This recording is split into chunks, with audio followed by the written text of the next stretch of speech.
Il l'avait annoncé, aujourd'hui c'est confirmé. La prochaine édition de Transat 650 sera organisée en 2013 entre le Finistère et la Guadeloupe, plutôt que le Brésil.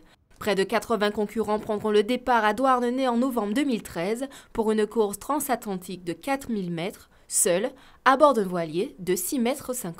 C'est une course qui existe depuis un certain nombre d'années et puis la ville de Douarnenez l'année dernière a décidé de se porter candidat pour l'édition 2013-2015 et voilà l'objet de notre déplacement ici en territoire guadeloupéen.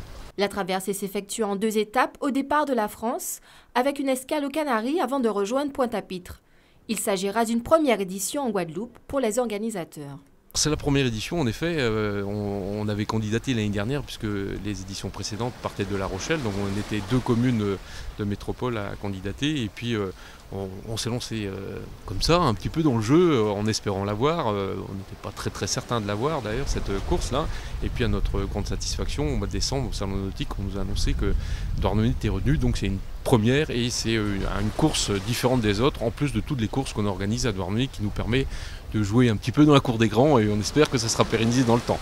Il faut savoir que cette course ne s'adresse pas à tout le monde. Elle requiert un niveau confirmé d'habitués des parcours transatlantiques. En ce sens, des courses de qualification sont organisées 2 ans avant l'événement.